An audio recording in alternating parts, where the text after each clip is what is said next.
A'udzubillahi minasyaitonirrajim. Bismillahirrahmanirrahim. Robbi a'udzubika min hamazati sayatin wa a'udzubika robbi ayahdurun. Robbi shrahli sodri wa yassirli amri wahlul 'uqdatam min lisani yafqahu qawli. Assalamualaikum warahmatullahi wabarakatuh. Salam sejahtera untuk kita semua, para sahabat dialog positif, Ibu dan Bapak serta semuanya yang hadir di malam hari ini. Alhamdulillah, seperti biasa setiap malam kita sama-sama belajar, sama-sama membuka pikiran dan hati yang alhamdulillah mudah-mudahan dengan pembelajaran ini, khususnya di bulan Ramadan ini ada momen-momen kesadaran spesial yang bisa kita raih, yang mudah-mudahan momen kesadaran itu bisa membawa lebih baik lagi terhadap keimanan dan ketakwaan kita. Dan malam hari ini bahagia sekali kita kedatangan guru, bahagia sekali kita kedatangan seorang sosok yang akan memberikan cahaya kepada kita, Bapak Saiful Karim yang insya Allah akan memaparkan tentang meniti ke dalam bagian 2. Oleh karena itu tidak berpanjang lebar lagi, kita akan segera mendengarkan apa yang mau disampaikan oleh Bapak Saiful Karim. Silakan Pak Saiful Karim.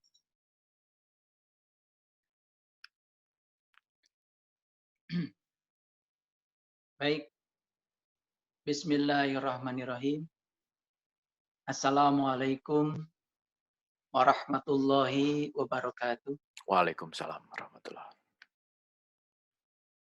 Segala puji milik Allah, dialah kehadiran, dialah keberadaan yang meliputi seluruh jagat raya tanpa batas.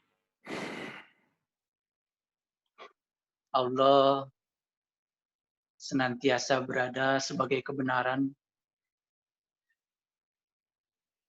senantiasa berada sebagai kasih sayang, senantiasa berada sebagai keabadian, hadir di setiap ruang dan waktu. Tidak ada satu celah pun di semesta ini yang tidak ada kehadiran. Oleh karena itu, pada kesempatan yang penuh berkah ini, saya mengajak semuanya, marilah kita bersyukur dengan membacakan hamdalah. Alhamdulillahirabbil alamin. Alhamdulillahirabbil alamin. Para sahabatku, malam ini saya akan bercerita apa adanya, tidak ada setting sama sekali, karena saya juga tidak menyiapkan diri untuk berbicara di sini. Saya hanya bermohon kepada Allah, kiranya Allah berkenan mengalirkan pengetahuan yang dibutuhkan oleh masing-masing kepala yang hadir mengikuti acara malam ini. Menyampaikan ilmu kepada mereka yang tidak butuh, itu suatu kezaliman. Menahan ilmu dari mereka yang butuh juga suatu kezaliman. Untuk menghindari itu, maka saya melepaskan diri dari persepsi, dari hawa nafsu, dari pikiran. Oleh karena itu, maka saya tidak menyiapkan apa-apa. Saya akan mendengar suara batin saya sendiri. Karena yang paling tahu, yang dibutuhkan oleh masing-masing kepala yang hadir malam ini hanyalah Dia yang meliputi segalanya. Karena Dia bukanlah sosok, tapi Dia adalah keseluruhan yang meliputi semesta raya. Para sahabatku, saya dilahirkan di tanah Parahyangan, dibesarkan di sebuah kampung kecil. Kalau ada yang pernah mendengar nama Pamengpek, itu bagian selatan dari kota Garut ya, sekitar 120 kilo dari Garut. Saya masih mengingat sampai sekarang pepatah para leluhur itu di tanah Parahyangan itu selalu disampaikan 6 hal. Yang pertama, dimanapun kita berada harus bisa nulung kanu butuh.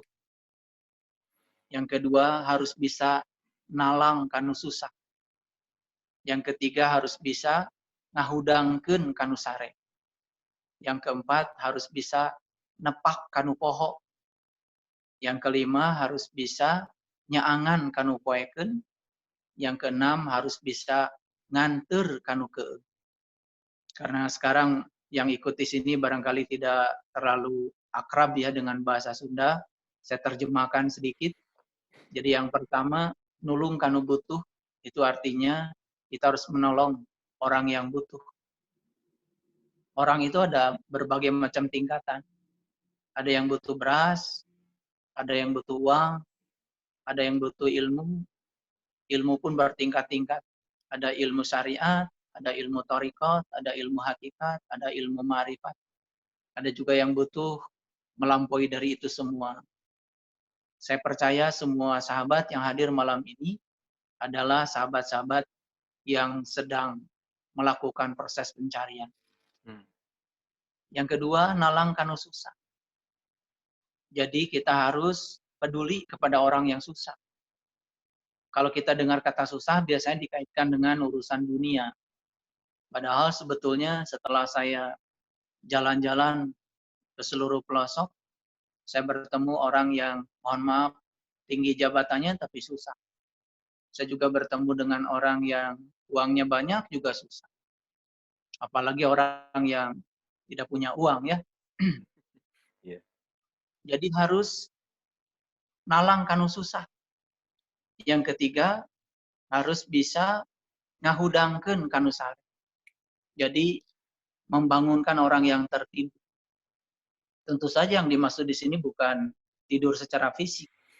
Karena banyak manusia itu yang aktif di semesta ini kelihatan saja sibuk, ya, sibuk sholat, ya, sibuk umroh, sibuk haji, ya, sibuk membaca Al-Quran, tetapi tidur sesungguhnya, sehingga semua dilakukan dalam keadaan tidak sadar.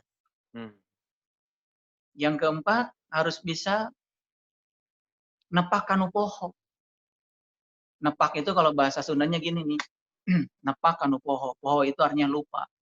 Jadi harus bisa ya mengingatkan orang yang lupa, terutama orang yang lupa pada jati dirinya. Karena kematian yang sejati itu adalah lupa jati diri. Kemudian yang kelima adalah nyangan kanu poeke. Jadi kalau orang yang sedang berjalan di tempat yang gelap, ya tentu saja dalam kegelapan itu ya akan banyak sekali terjadi peristiwa. Ya istilah orang Sunda itu titajong ya. Jadi kakinya kebentur benda-benda yang ya namanya juga berjalan dalam kegelapan. Dan yang keenam itu adalah harus bisa nganter kanu keeng. Keeng itu bahasa Indonesianya adalah takut. Karena sekarang ini tidak sedikit ya orang yang takut ya, takut akan kehidupan, juga takut akan kematian. Bahkan banyak sekali yang cemas dengan hari esok. Ya. Dan semua itu dalam keadaan tidak disadari. Dan kalau kita akumulasikan ya, tugas yang 6 itu bukan tugas yang ringan. Oleh karena itu kemanapun saya pergi, saya selalu mengingat pepatah para leluhur di Parahiang itu. Jadi kunci yang 6 itu. Ya tentu saja kita tidak akan bisa membagikan sesuatu yang kita tidak miliki. Sama saja dengan orang ingin mencintai tapi dia sendiri tidak punya cinta itu sendiri. Bahkan dia belum jadi cinta itu sendiri. Belum merasakan bahkan mengalami cinta itu sendiri, bagaimana bisa mencintai? Yang ada adalah dia hanya mangkuk kosong yang hanya ingin dicintai. Ya tentu saja saya melakukan perjalanan yang luar biasa dalam perjalanan hidup saya. Saya pernah melakukan pencarian lebih dari 13 tahun hanya untuk mengenali ya jati diri saya sendiri. Untuk bisa menjawab tugas yang 6 tadi. Nulung kanu butuh, nalang kanu susah,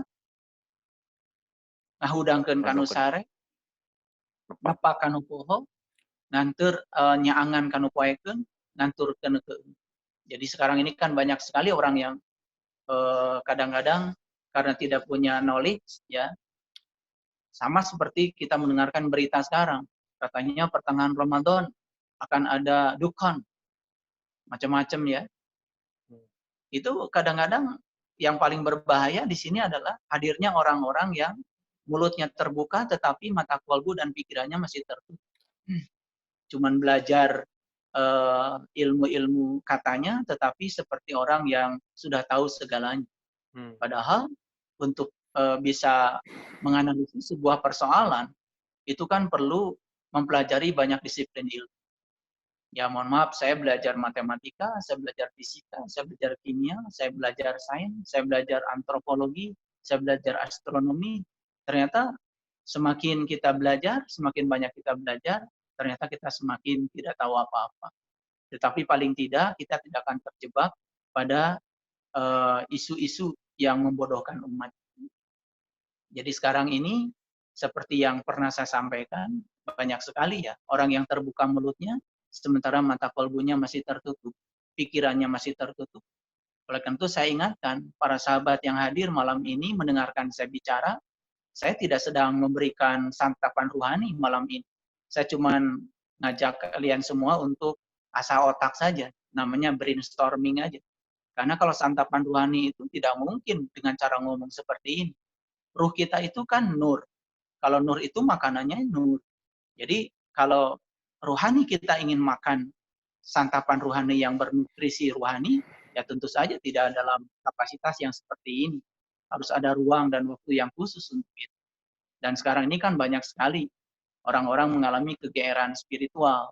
Kalau sudah dengarkan ceramah, apalagi ngitung pahala, merasa sudah tercatat sebagai murid-muridnya para malaikat yang soleh, lalu dijanjikan oleh si pembohong yang bertopeng kebenaran bahwa di sana sudah disediakan itu dan ini, ya sangat mengerikan.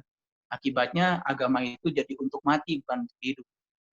Padahal agama itu sesungguhnya adalah untuk hidup. Dan agama itu adalah sistem pertahanan kita untuk ya menjaga diri kita dari kejahatan kita sendiri. Karena yang paling jahat pada diri kita sendiri kan sebetulnya bukan orang lain, diri kita. Sakit hati itu karena kita jahat pada diri kita sendiri, karena kita mengizinkannya. Kalau tidak mengizinkannya kan tidak akan sakit hati. Oleh karena itu, maka saya izinkan untuk menunaikan tugas saya.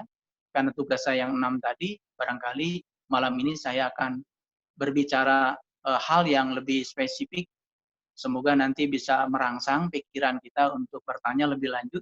Karena siapa saja yang mengalirkan pertanyaan, pasti semesta akan mengalirkan jawaban. Pertanyaan itu seperti kail yang dikasih umpan. Kalau dilemparkan ke laut kan ada harapan untuk mendapatkan ikan. Oleh karena itu, orang yang selalu mengalirkan pertanyaan ke dalam dirinya, pasti ya semesta pun akan mengalirkan jawaban.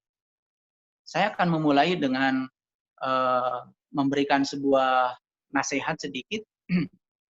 Jadi tolong ya diasah pikirannya, karena tingkat berpikir itu menurut orang-orang psikologi ya harusnya mencapai tingkatan yang keenam.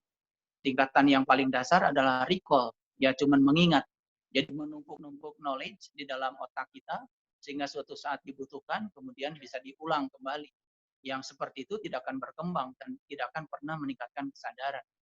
Anak-anak kita disuruh menghafalkan juz amma dan kemudian diulang-ulang membacakan sesuatu yang dia tidak mengerti dan dia seperti robot saja. Itu tingkatnya recall. Nah, harusnya masuk pada tingkatan yang kedua, yaitu masuk pada tingkatan pemahaman.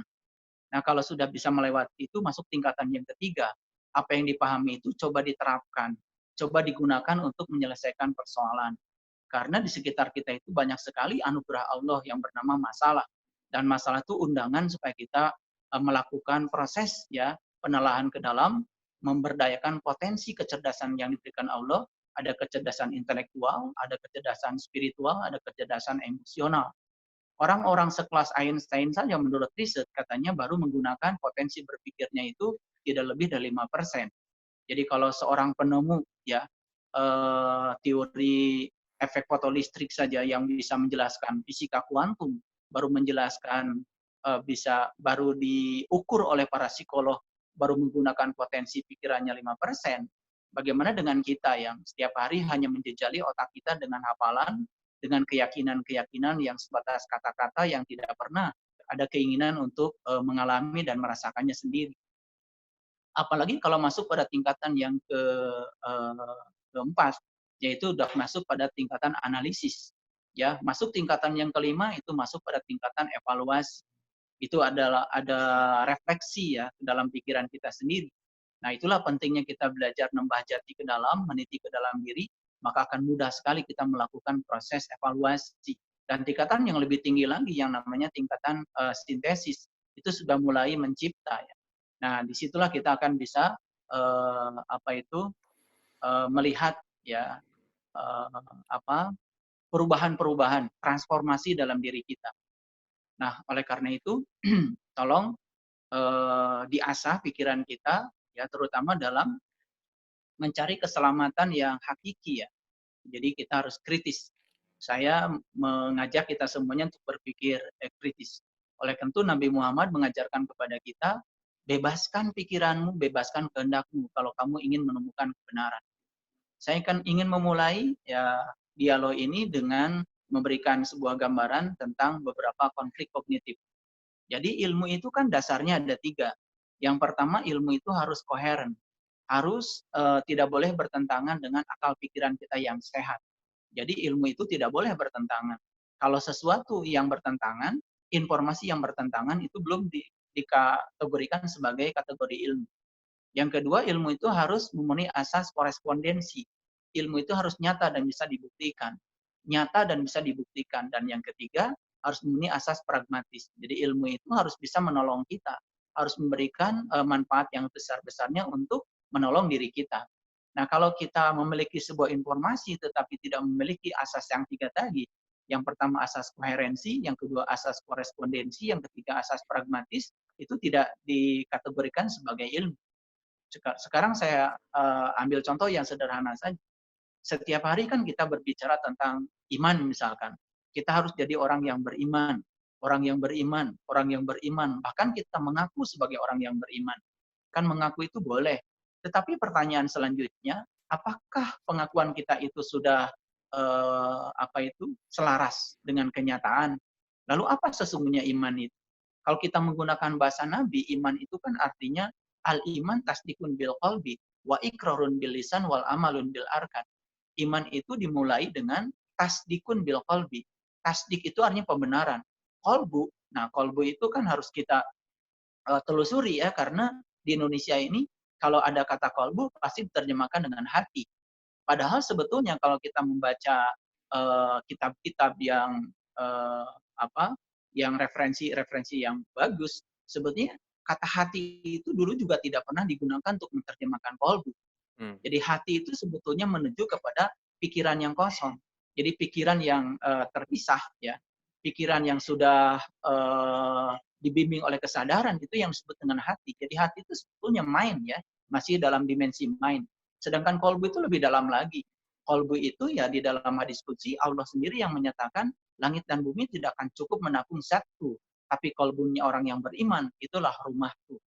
Jadi sebetulnya kolbu itu menurut bahasa Allah sendiri itu adalah rumahnya Allah. Sebetulnya kan itu suatu alamat yang diberikan kepada kita.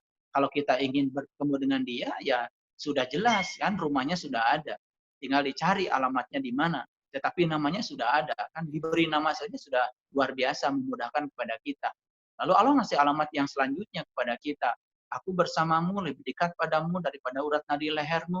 Aku bersamamu dimanapun kamu berada. Itu kan alamat-alamat yang sangat jelas. Cuman kadang-kadang kita abaikan ya informasi-informasi yang seperti itu, lalu hanya sebatas hafalan di kepala dan kemudian disampaikan pada orang lain tanpa kita punya motivasi dan keinginan untuk membuktikannya. Berarti kan informasi itu belum masuk dalam kategori ilmu. Nah sekarang bagaimana seluruh informasi yang penting itu menjadi kategori ilmu? Memenuhi asas koherensi, memenuhi asas korespondensi, memenuhi asas pragmatis. Contoh yang lain, misalkan kita berbicara, ini saya bicara konflik-konflik kognitif dulu, ya.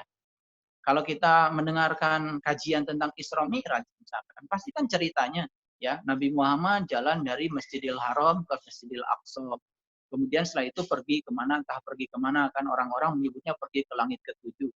Padahal di Quran itu tidak ada cerita perjalanan pergi ke langit ke-7. Ya. Di Quran itu yang ada, walaqad ra'ahu nazlatan ukhra inda sidratil muntaha.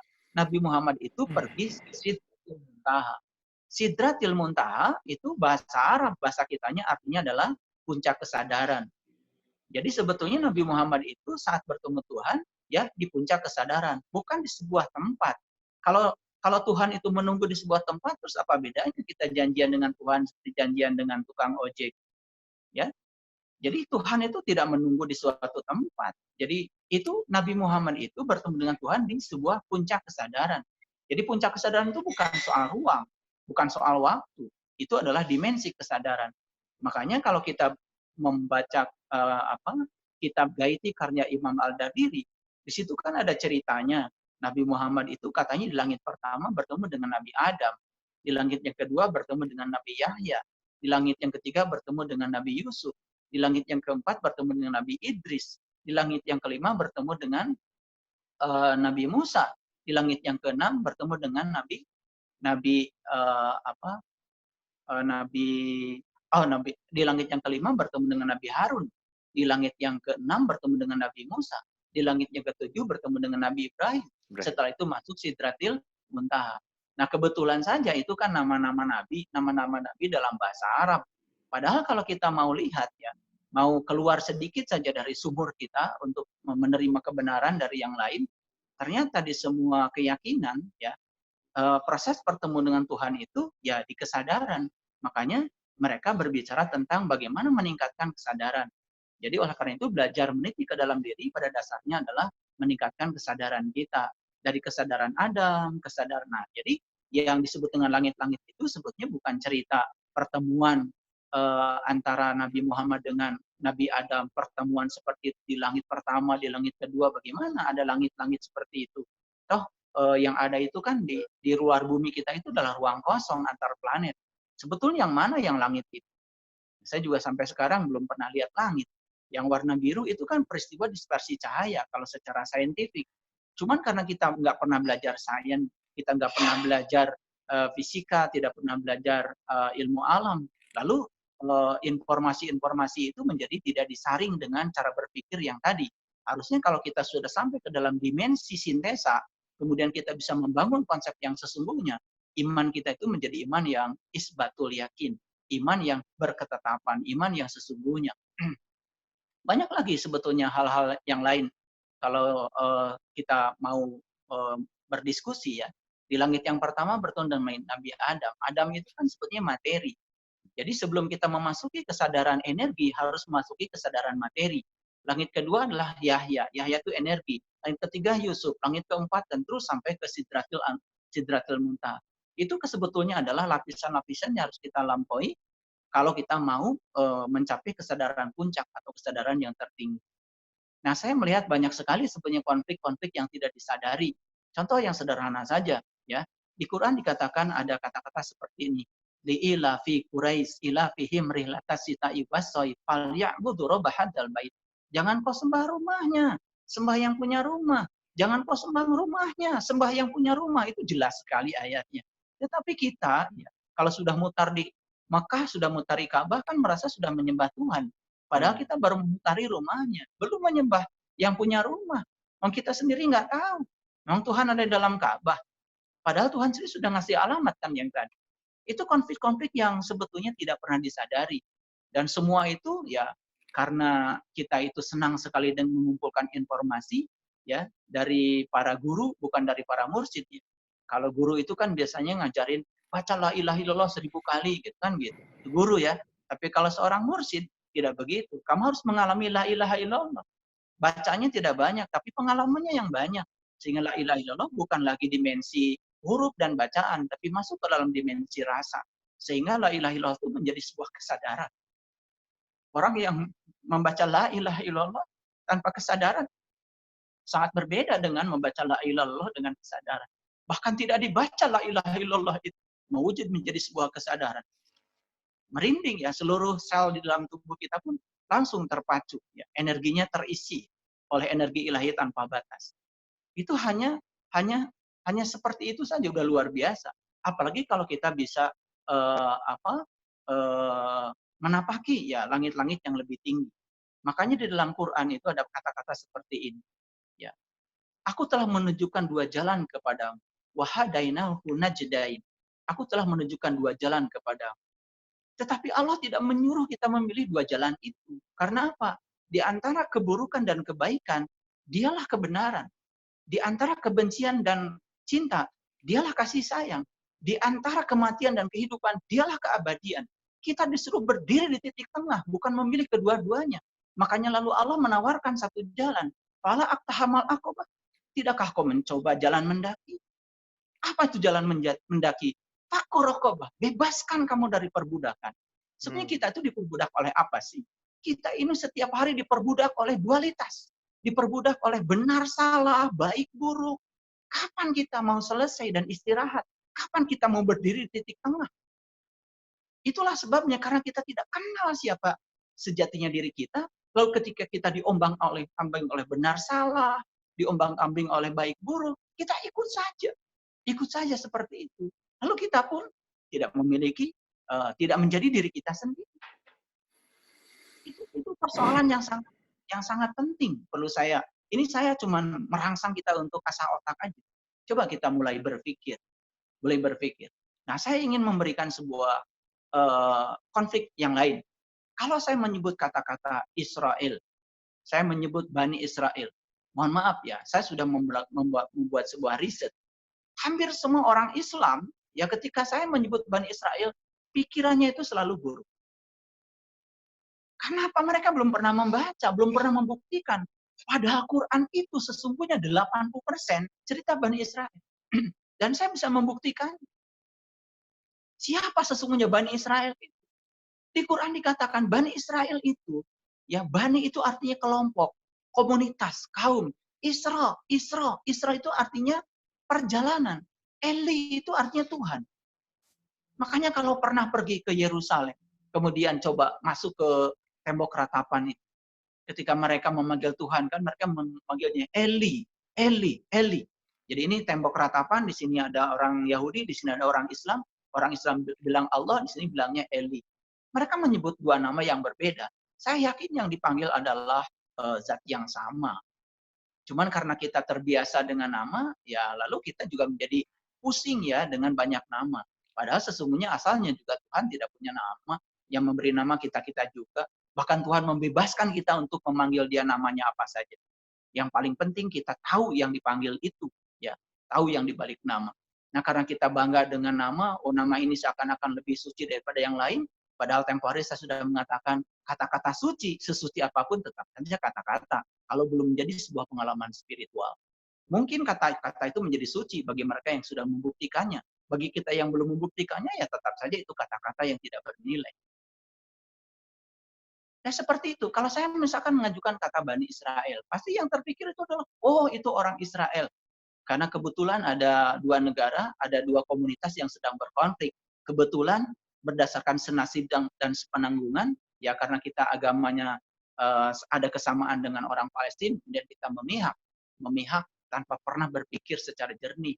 Pergi ke sana pun belum pernah. Ya. Lalu ya itu terjebak lagi kita oleh benar salah. Jadi kalau kita sekarang mau jelaskan di dalam Al-Quran, siapa sesungguhnya Bani Israel? Bani itu adalah kelompok, Isra itu adalah berjalan, Eli itu adalah Tuhan. Jadi Bani Israel itu adalah kaum yang sedang berjalan menuju Tuhan. Makanya di dalam Quran, Bani Israel itu adalah orang yang diunggulkan. Ya Bani Israel, uzkuru nikmati Allah alaikum, wa anni fadaltukum alal alamin. Hai Bani Israel, ingatlah nikmatku yang telah aku berikan kepadamu. Dan aku telah unggulkan kamu dari segala umat. Kenapa Israel itu diberi keunggulan? Karena dia telah diberi nikmat. Lalu pertanyaan berikutnya, apa sih nikmat itu? Lagi-lagi kita akan terjebak oleh kata-kata. Kalau kita berbicara nikmat, pasti dikaitkan dengan, ya buka puasa itu, makan candil nikmat, yang seperti, padahal Quran tidak pernah cerita nikmat yang ada kait urusan-urusan dengan hal yang semacam itu. Ya. Nikmat itu adalah sesuatu yang dianugerahkan kepada 4 golongan. Di dalam Quran surat An-Nisa dikatakan, yang dapat nikmat itu cuma 4. Satu, para nabi, yang kedua para sidikin, yang ketiga para syuhada, yang keempat para solihin. Di luar itu tidak. Makanya Quran surat Al-Fatihah membagi manusia menjadi 3 golongan. Yang pertama yang dapat nikmat, yang kedua yang dimurkai, dan yang ketiga adalah yang tidak tahu jalan. Al-maghdub alaihim, ya. Yang pertama al-mun'am alaihim, yang kedua al-maghdub alaihim, yang ketiga adalah ad-dolin. Ad-dolin adalah orang yang sesat. Sesat itu kan sebenarnya akibat dari tidak tahu. Makanya kalau tidak mau tersesat, ya tentu saja harus tahu. Jadi kalau kita korek terus ya, konflik-konflik yang semacam itu banyak sekali. Ya. Padahal sesungguhnya Quran ya menceritakan Bani Israel itu luar biasa. Saya ambil satu contoh dalam Quran surat Ali Imran ayat 49. Silakan nanti membuka ayatnya, kalau sekarang pun ada Quran, ya silakan membuka ayatnya dan nanti saya akan bebaskan para sahabat sekalian untuk bertanya seluas-luasnya. Di situ ada dialog antara Bani Israel dengan Rasul. Jadi dimulai ayatnya dengan kata-kata seperti ini. Wa rasulan ila Bani Israel. Dan Rasul bertemu dengan Bani Israel. Siapa Rasul? Rasul itu adalah orang yang diutus Tuhan. Ya, para utusan. Ya, Rasul itu bahasa Arab artinya utusan. Jadi begitu mendengar kata Rasul, kadang-kadang terjebak lagi pikiran kita. Langsung tertuju pada suatu nama. Padahal Rasul itu bahasa Arab, itu sifatnya sangat umum. Rasul itu utusan. Bahkan Tuhan mengatakan, aku telah mengutus ya para utusan itu, bahkan bahasanya pun sesuai dengan bahasamu, dari lingkunganmu sendiri, dari kaummu sendiri itu bahasa Quran, bukan bahasa saya. Tapi karena kita terjebak lagi-lagi sudah dibatasi oleh banyak persepsi di kepala kita. Makanya kita kadang-kadang jadi bingung sendiri. Makanya lebih bagus malam ini kalau kita ini sekarang otak kita dijejali begitu banyak kata-kata. Yang kata-kata itu baru sebatas katanya. Lebih bagus semua kata-kata itu diragukan saja oleh kita malam ini. Sebelum kita mengalami dan membuktikannya. Sampai memenuhi 3 asas keilmuan tadi. Lalu saya teruskan ayat Quran surat Ali Imran tadi. Wa rasulan illa Bani Israel. Dan Rasul bertemu dengan Bani Israel. Jadi kira-kira supaya sederhana, ini pertemuan antara guru dengan murid. Ya, seorang guru bertemu dengan muridnya. Si murid ini disebutnya Bani Israel. Orang yang sedang berjalan menuju Tuhan. Berarti dia adalah seorang pencari. Nah, seorang pencari otomatis suatu saat akan dipertemukan dengan yang akan bisa memenuhi yang dia cari. Mayyahdillahu fahuwal muhtadi wa mayyudil falan tajidalahu waliyyan mursyida. Barang siapa yang dikehendaki Allah dapat petunjuk pasti bertemu guru. Ya, tapi barang siapa yang tidak dikehendaki Allah dapat petunjuk tidak akan bertemu dengan seorang waliyan mursidan. Lalu lanjutkan ayat yang tadi. Setelah bertemu ya antara Rasul dengan Bani Israel ini, dialog berikutnya apa? Anni qad ji'tukum bi ayatin mir rabbikum. Sesungguhnya aku akan menunjukkan kepadamu tanda Tuhan. Jadi yang akan ditunjukkan oleh seorang guru kepada pencari ini adalah tanda Tuhan. Bukan kata-kata. Bukan disuruh belajar ini, belajar itu, ngapalin ini, ngapalin itu, baca ini, baca itu. Seperti kebanyakan sekarang. Kalau kita datang ke sebuah tempat, ya kemudian bertemu dengan seorang guru, oh pokoknya baca subhanallah sekian, baca Allah Akbar sekian, baca sekian, baca sekian. Dijamin itu, dijamin ini. Bagaimana kata-kata itu kalau tidak diwujudkan menjadi sebuah pemahaman dan pengalaman? Tidak akan berdampak apa-apa kepada kita. Ya. Jadi kalau kita membaca itu kemudian memiliki dampak sekarang, bagaimana kalau itu kemudian energinya itu dibangunkan? Ya, yang tertidur energi itu dibangunkan. EMC kuadrat. Jadi E itu energi, M itu adalah massa, C itu adalah kecepatan cahaya dikuadratkan. Jadi kalau massa ingin berubah menjadi energi, kalikan dengan C kuadrat. Kalau dalam bahasa Quran, C kuadrat itu kan nur ala nur, cahaya di atas cahaya. Makanya kalau kita sudah masuk pada inti terdalam dari diri kita, menemukan rahasia diri kita akan bisa menemukan seluruh rahasia semesta. Man arofa nafsahu faqad arofa robbahu. Siapa yang kenal dirinya, maka dia akan kenal Tuhan. Kenapa seperti itu? Dokter yang ingin tahu kualitas darah kita tidak pernah memeriksa darah kita satu tubuh. Cukup mengambil satu tetes saja. Ilmuwan yang ingin tahu salinitas air laut tidak mengambil laut ke laboratorium. Cukup diambil satu tetes air laut saja. Diselidiki, kemudian bisa cerita tentang sifat air laut. Tuhan sudah mengatakan di dalam Al-Quran, ketika aku sudah selesai menciptakan tubuhmu, aku tiupkan ruhku. Aku tiupkan ruhku. Yang ditiupkan itulah bagian dari percikan cahayanya ke dalam diri kita. Bagaimana?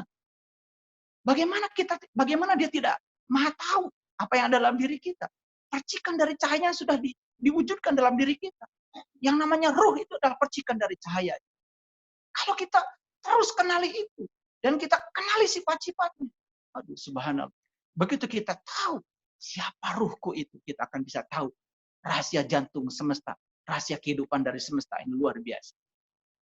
Lalu di ayat berikutnya apa? Anni qad ji'tukum bi ayati min rabbikum. Anni akhluqu lakum minatin kahaitoid. Sesungguhnya aku akan membuat kamu yang terbuat dari tanah itu berbentuk burung. Ini ayat luar biasa. Supaya kamu bisa melihat tanda Tuhanmu. Maka aku akan bikin kamu yang terbuat dari tanah itu berbentuk burung. Kahaitoid. Fa'anfuhu bihi. Dan kemudian aku akan meniupnya. Lalu di ayat berikutnya. Fayakunu tayran. Dan kamu akan menjadi burung. Biiznillah dengan seizin Allah. Begitu kamu menjadi burung dan kamu bisa terbang. Apa kata Allah? Ubri'ul akmah. Maka kamu akan dibebaskan dari satu penyakit. Penyakit yang pertama adalah penyakit buta. Buta apa? Buta mata kalbu. Fa innaha la ta'mal absar walakin ta'mal qulubul lati fi syudur. Kata Allah dalam Quran, yang buta bukanlah matamu yang itu. Yang buta adalah mata kesadaran. Mata kesadaran. Mata kalbu. Kemudian yang kedua, wal abraso. Bebaskan kamu dari penyakit kulit. Penyakit kulit itu tahu sesuatu cuma kulitnya saja. Padahal kulit itu sebetulnya ya kita beli lotek kan tidak dimakan kulitnya. Ya, kita beli kerang tidak dimakan kulitnya. Kalau sudah ketemu dalamnya, kulitnya dibuang. Kulit itu hanya pengantar untuk tahu dalamnya. Tetapi kita masih rebutan kulit. Makanya orang yang masih di kulit biasanya merasa paling benar, merasa paling soleh, merasa paling hebat. Lalu mulai menyatakan orang ini sesat, orang ini bid'ah, orang ini kafir, mulai menghakimi. Itulah sesungguhnya. Ketika banyak sekali orang-orang yang kesadarannya rendah berbicara, tertutup mata kolbunya, sementara mulutnya terbuka di mana-mana. Maka kebohongan kalau diulang terus-menerus akan menjadi kebenaran. Jadi jangan-jangan ini adalah kebohongan yang diulang terus-menerus selama sekian ratus tahun. Dan sekarang dianggap kebenaran oleh manusia di zaman sekarang. Tanpa ada saringan di sini. Karena tingkat berpikir kita masih pada tingkat recall. Belum masuk pada tingkatan comprehension.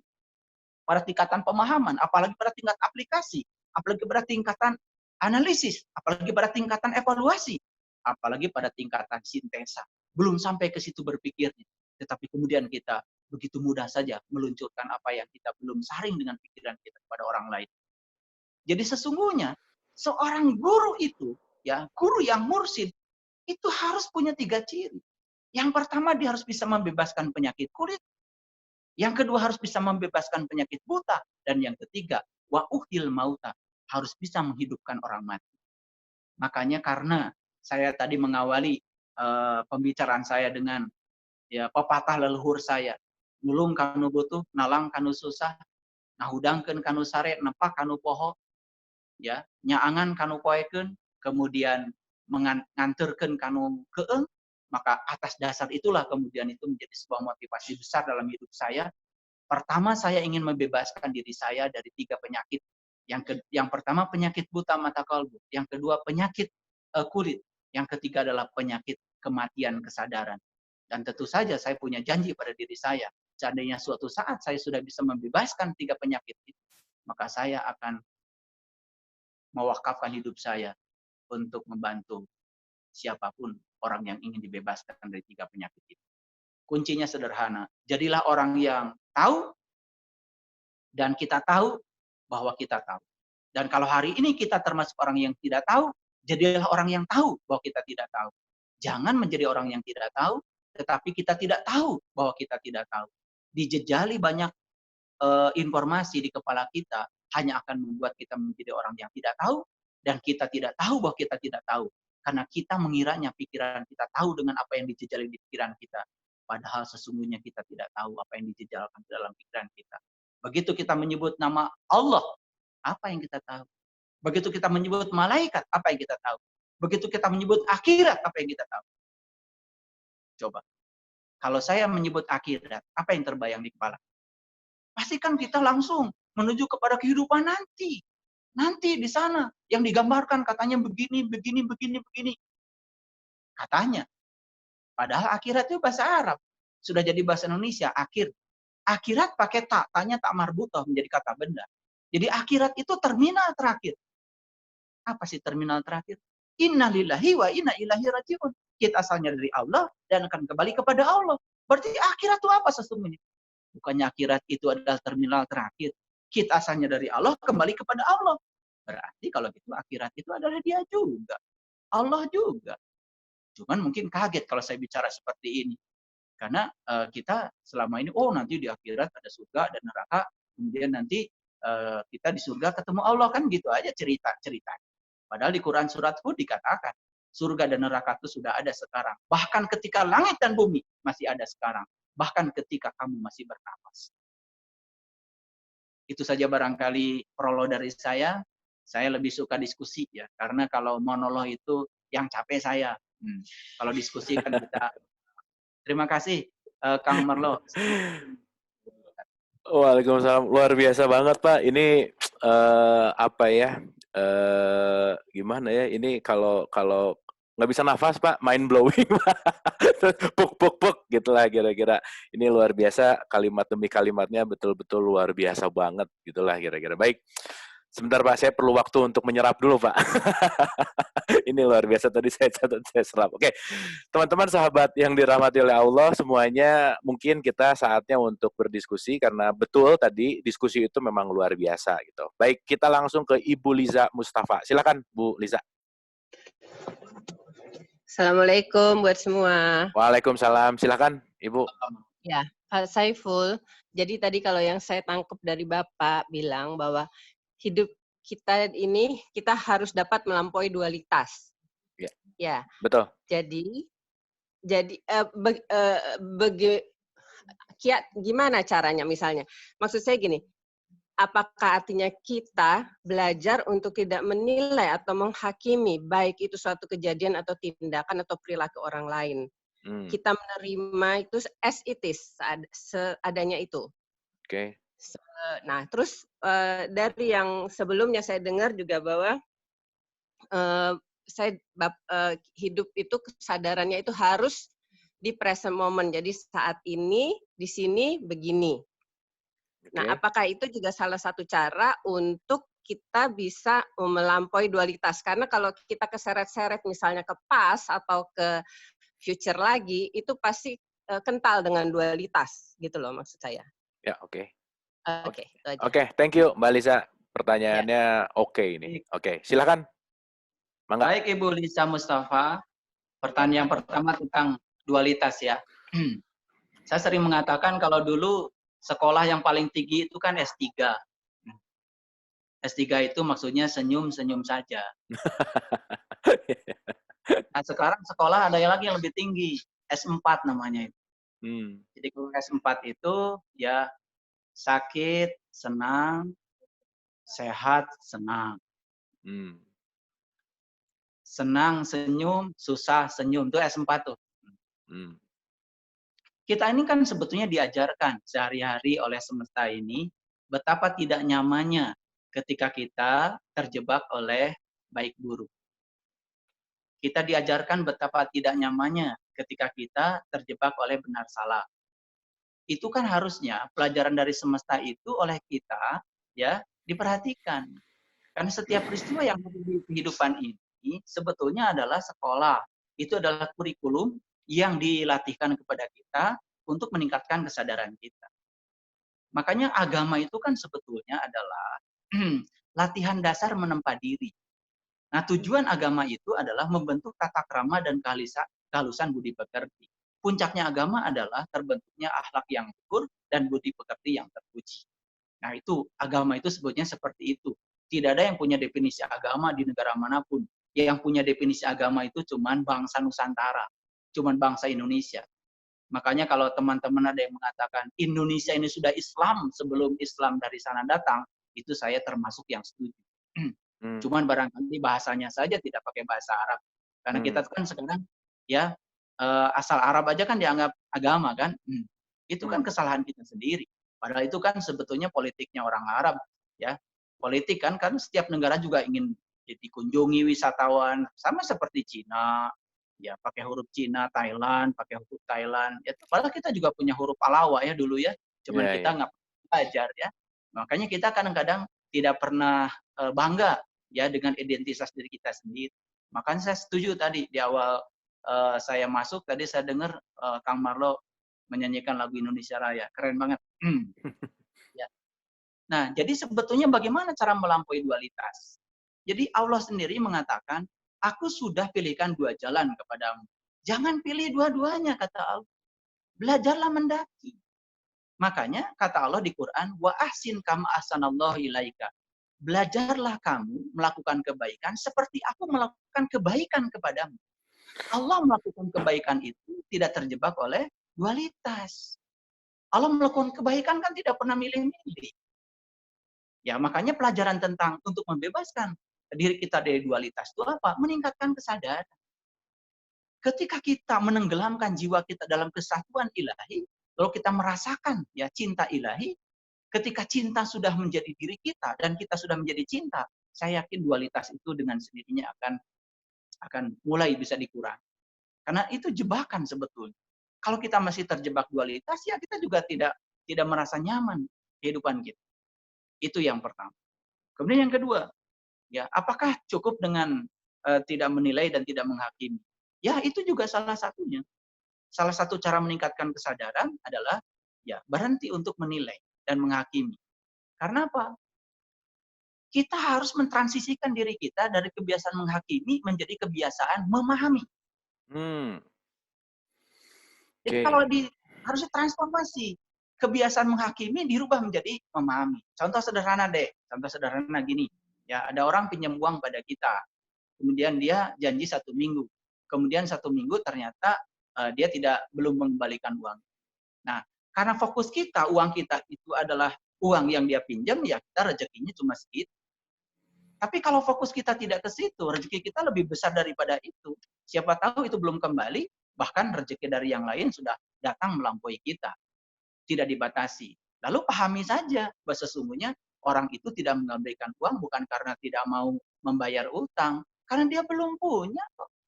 Nah, ketika dipahami kan sebetulnya kita menjadi tidak ada penghakiman. Itu juga bisa meredakan ya untuk menuju kepada kesadaran yang tertinggi.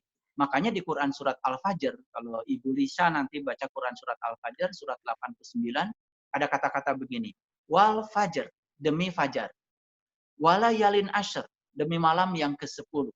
Ya. Wasyafi wal water, demi yang genap dan yang ganjil. Nah, Tuhan itu menyatakan kalau kamu ingin membebaskan ya yang genap agar kamu bisa memasuki yang ganjil, maka kamu harus memulai dengan fajar. Kalau fajar itu kan cahaya yang datang pada saat pergantian dari malam ke siang. Otomatis kunci awalnya adalah mengenal diri sendiri. Jadi selalu nanti akan larinya ke sana. Ya kalau kita belum mengenal jati diri kita sendiri, kita tidak akan pernah tahu bagaimana cara Allah melakukan kebaikan kepada kita.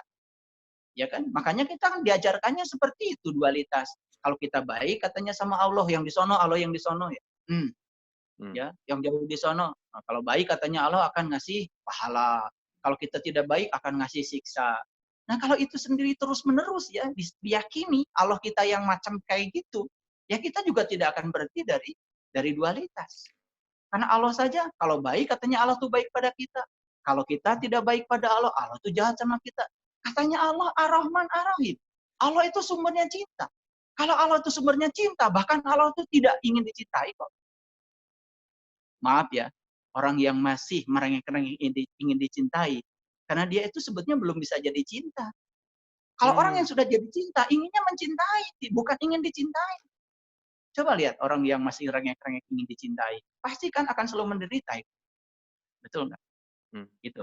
Jadi, yang ketiga, present moment. Makanya belajar hening, ya hening cipta. Tapi hening ciptanya jangan kayak upacara bendera 17 Agustus. Mari kita mengheningkan cipta kepada katanya hening cipta, pasti kepada para pahlawan. Itu sibuk lagi pikiran kita. Hening cipta itu ya hening, istirahat pikiran, ya tidak mendengar, ya. Nah, disitulah sebetulnya ketika pikiran itu tidak mendengar lagi yang berisik-berisik, maka pikiran itu disebut hati. Makanya saya setuju ada seorang ilmuwan yang mengatakan bahwa hati itu sebetulnya adalah pikiran yang kosong. Jadi present moment itu juga salah satu latihan. Makanya ketika kita sekarang misalkan sedang terjebak rasa cemas terhadap masa depan, rasa khawatir terhadap masa lalu, ya hadirkan kita di sini saat ini. Makanya kalau saya di komunitas saya mengajarkan the power of now. Itu present moment. Karena apa? Besok itu Ibu Lisa tidak ada. Saya buktikan. Ya, saya buktikan. Besok itu tidak ada. Kalau Ibu Lisa naik angkot, ya, kan ada tulisan, hari ini bayar, besok gratis. Nah, besok naik angkot lagi. Baca lagi itu. Bayar, besok gratis. Ya kan? Besoknya naik angkot lagi. Bilang sama supir angkot, loh Mas kapan gratisnya? Loh kan hari ini Bu yang bayar, gratisnya besok. Jadi kalau kita besok masih hidup itu hari ini. Jadi sebetulnya besok itu tidak ada ya. Makanya karena besok tidak ada, makanya orang yang suka mencemaskan besok itu sebenarnya orang yang sedang menghabiskan banyak energi ya untuk memenderitakan dirinya sendiri. Terima kasih. Oke, luar biasa sekali itu Pak, statement besok tuh nggak ada gitu. Masih cemas besok berarti ya udah belum banyak kenal berarti. Oke, semoga menjawab ya Mbak Alisa ya. Gitu ya kurang lebih Mbak Alisa ya. Oke, Terima thank you. kasih Pak Saiful, terima Oke, kasih banyak. terima kasih. Oke. Ini ada berikutnya yang udah angkat tangan ada 2, Pak Alverno sama Ibu Rizka. Tapi saya mau ke chatting dulu. Ini ada pertanyaan yang sudah dari mulai masuk tadi. Ini pertanyaannya berkaitan sama tadi Pak Saiful berbicara tentang Isra Mi'raj yang ketemu Adam. Jadi pertanyaannya begini, di surat Al-Baqarah ayat 35 ada perkataan bahwa wahai Adam tinggallah engkau dan istrimu di dalam surga dan makanlah dengan nikmat berbagai makanan yang di sana sesukamu. Tetapi janganlah kamu dekati pohon ini. Kalimat pohon, Pak, ada kalimat pohon di situ. Nah, surat 2 ayat 35. Yang ditanyakan adalah pohon ini tuh apa sih yang dimaksud kok jangan sampai didekati atau jangan sampai dimakan. Mungkin ini kalau saya kaitkan sedikit yang lebih terkenal dengan statement pohon atau buah huldi gitulah kira-kira. Silakan, mohon direspon Pak Saiful Karim. Ya, itu sekali lagi ya, Quran itu sebetulnya isinya itu adalah mutasyabihat. Makanya di dalam Al-Quran itu ada pernyataan yang luar biasa. Tidak akan ada yang mengerti takwil dari ayat-ayat mutasyabihat kecuali orang yang sudah diberi ilmu. Nah, saya sudah menjelaskan bahwa sesungguhnya ilmu itu apa? Yang diberikan pada Nabi Muhammad itu ilmunya apa? Kan di Quran dikatakan, laqad kana lakum fi Rasulillah uswatun hasanah liman kana yarjullah wal yawmal akhir wa zakatallaha katsir. Sesungguhnya pada diri Rasulullah itu ada suri teladan yang baik. Apa itu? Itu harus dianalisis. Makanya kita harus fokus. Biasanya begitu ada suri teladan yang baik langsung saja ya kita rekap semua ya, termasuk juga mohon maaf ya budaya-budaya ya. Rasulullah kan pernah bangsa Arab, tentu saja beliau hidup dengan budaya Arab ya toh. Ada budaya Arab yang berbeda kan budaya Arab dengan budaya kita ya. Kalau di sana makan dengan 3 jari ya yang dimakan kan kurma. Kalau kita kan makannya udah nasinya bear, kemudian pakai pakai kuah, ya susah kan nangkepnya, harus dirawu kan. Itu. Yang kayak gitu-gitunya sih menurut saya itu soal peradaban ya. Bahkan zaman Rasulullah juga tidak ada HP kan, kita hidup dengan peradaban yang berbeda. Makanya kata Rasul, antum a'lamu bi umuri dunyakum. Urusan peradaban tuh urusan Anda, di zaman Anda sudah beda dengan zamanku. Nah, yang harus kita contoh dari Rasulullah itu liman kana yarjullah.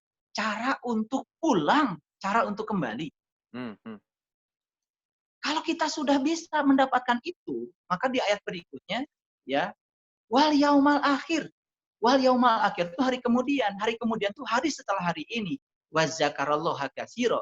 Kamu akan bisa ingat Allah banyak. Nah, sebetulnya itu adalah ilmu pembukanya. Kalau kita sudah mengalami ilmu pembukanya, surat Al-Baqarah ayat 35 itu mudah sekali dipahami, ya. Di situ kan dikatakan, "Hai Adam, diamlah kamu dan istrimu di surga ini." Ya. Ini bukan cerita masa lalu. Cerita sekarang. Cerita sekarang. Oleh karena itu saya kalau begitu saya akan masuk dulu, ya. Jadi Adamnya siapa? Adam tuh kita. Kita tuh Adam semua. Ini ayat bukan untuk Nabi Adam di sono dulu, untuk kita sekarang. Makanya ilmu itu harus koheren, harus pragmatis, harus memenuhi asas koresponden, harus bisa dibuktikan dan dirasakan sekarang. Baik, kalau gitu saya akan buktikan sekarang. Tubuh ini, kata Quran surat Hud, itu bisa jadi neraka sekarang. Ya. Tapi tubuh ini juga bisa menjadi surga sekarang. Gitu? Ya. Nah, jadi sebetulnya yang membuat kita jadi surga, jadi neraka itu apa? Tingkat kesadaran. Begitu tingkat kita kesadaran rendah, ya, contoh sederhana. Ini kita lagi tenang-tenang nih sekarang, lagi tenang-tenang. Ini kalau lagi ngaji kan biasanya tenang ya. Semua juga kelihatan seperti sabar. Kalau lagi ngaji, semua kelihatan seperti soleh. Kalau lagi ngaji ini kan kita sekarang ini sedang acting sebetulnya. Karena yang sebenarnya kita itu kan tidak di sini, ya di kehidupan nyata. Taruhlah sekarang, Pak siapa tadi? Itu tadi pertanyaan dari Ruli Lesmana. Ya, dari Pak Ruli. Pak Ruli, Ya. lagi tenang. Ini surga nih. Surga ya. Nah, jadi di situ kan lagi di surga nih, lagi tenang-tenang. Tiba-tiba ada orang membawa kabar, atau tiba-tiba ada orang datang marah-marah. Orang datang marah-marah. Ketika dia datang marah-marah, nah kan pilihan ada dua. Kita mau marah atau mau tetap tenang.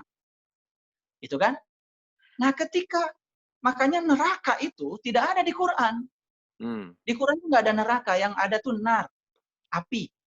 Kalau neraka itu bahasa Nusantara. Itu dari kata naraloka. Nar itu artinya adalah sumber, ra itu cahaya. Jadi na itu adalah api dan ra itu adalah cahaya, loka itu tempat.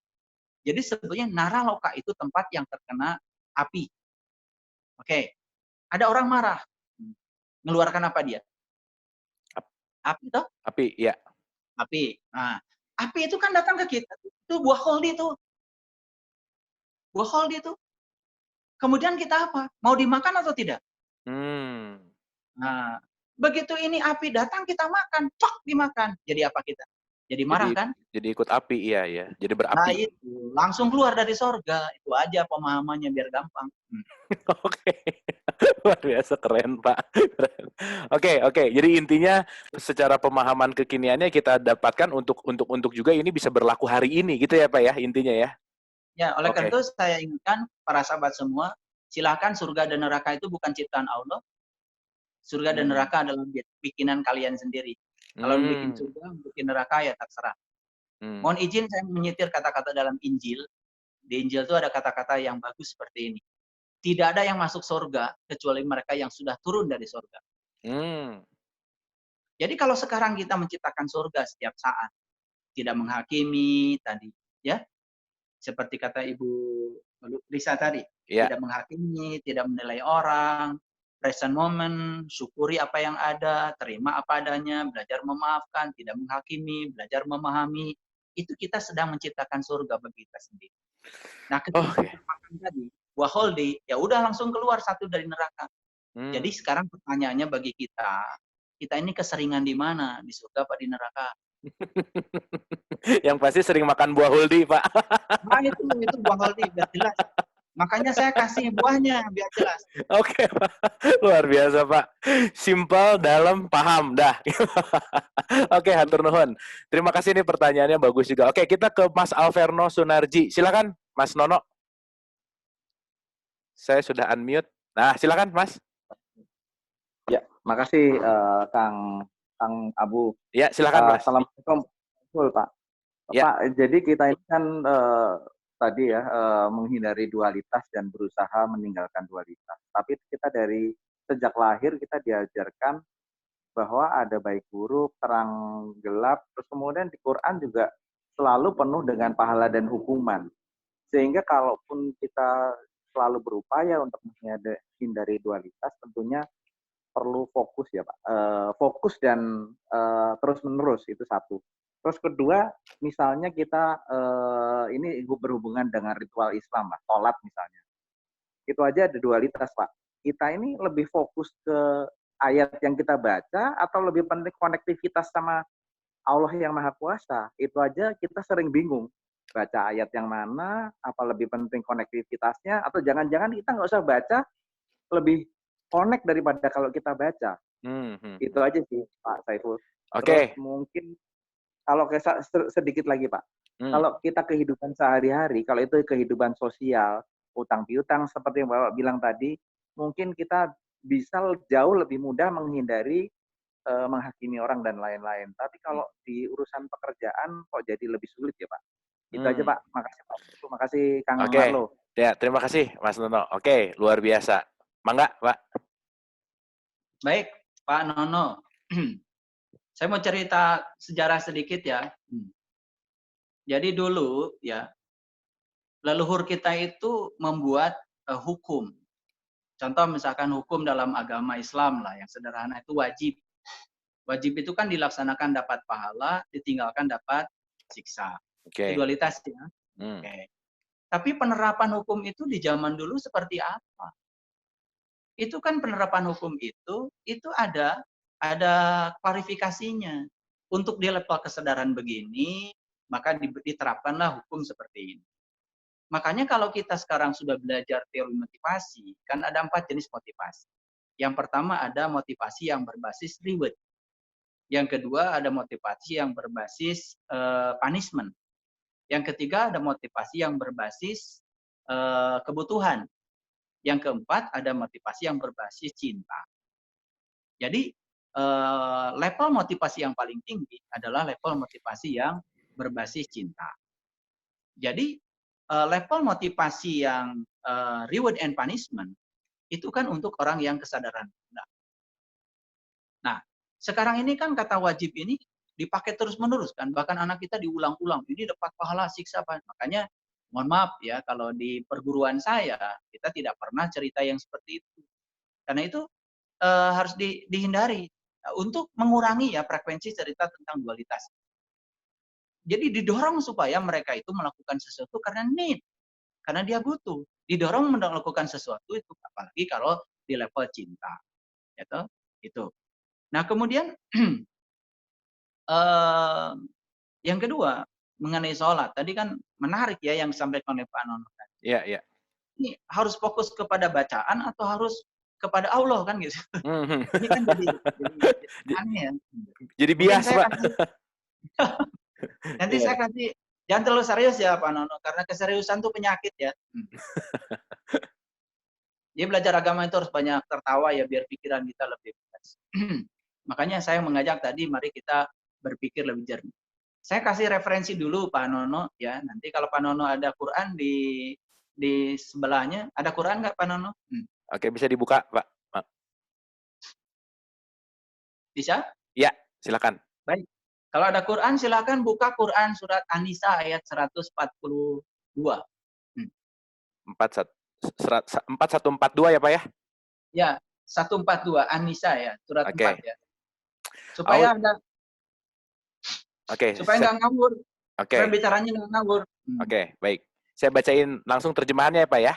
Ya, silakan. Baik. A'udzubillahi minasyaitonirrajim. Bismillahirrahmanirrahim. Sesungguhnya orang-orang munafik itu menipu Allah, dan Allah akan membalas tipuan mereka. Dan apabila mereka berdiri untuk sholat, mereka berdiri dengan malas. Mereka bermaksud ria dengan sholat di hadapan manusia, dan tidaklah mereka menyebut Allah kecuali sedikit sekali. Baik, terima kasih Kak Marlo. Ya. Jadi terjemahannya harus diperbaiki itu ya. Yang terakhir, wala yazkurunallaha illa qalila. Zikir itu bukan menyebut. Zikir itu artinya mengingat. Oke. Mengingat dengan menyebut itu dua pekerjaan yang berbeda. Kalau menyebut itu pakai mulut, tapi kalau mengingat itu adanya di batin. Jadi alatnya saja sudah berbeda. Jadi ayat itu menyatakan sesungguhnya orang munafik itu adalah orang yang suka sholat kan gitu.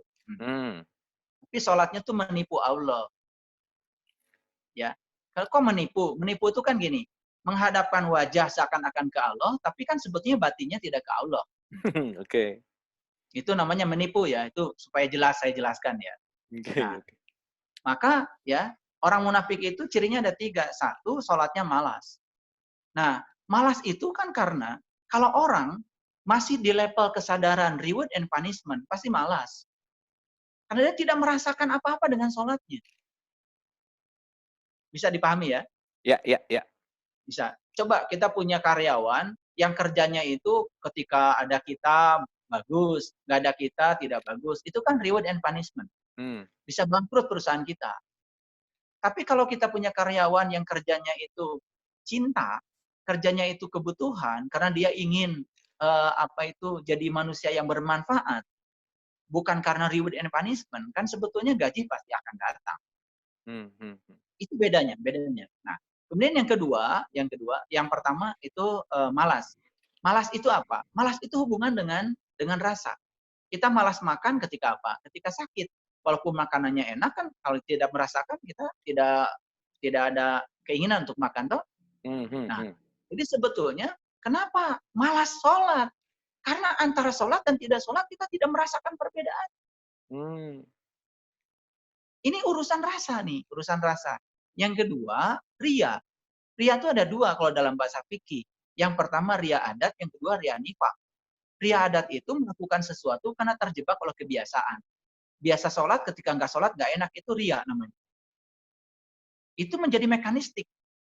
Nah, yang kedua, ria itu namanya ria nifak. Nifak itu artinya bermuatan. Jadi kalau lagi ada masalah, tahajud. Kalau nggak ada masalah, nggak tahajud. Ya, kira-kira begitulah. Makanya kan ketika malam-malam bangun, pasti malaikat bilang, oh kok tumben? Nah, pasti. Ditumbenin. Oke, Pak. Ya, lanjut, Pak. Ini yang ketiga ini, yang ketiga. Wala yazkurunallaha illa qalila. Dan dia tidak mengingat Allah kecuali sedikit. Saya ingin kasih ilustrasi. Orang yang ingat Allahnya sedikit, berarti udah tahu Allah dong. Betul nggak?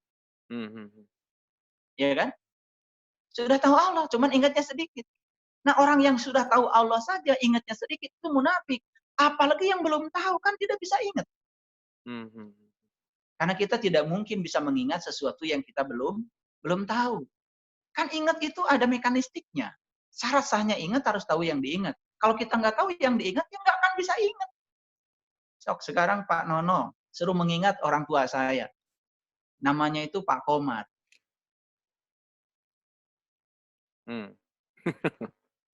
Nggak bisa kan?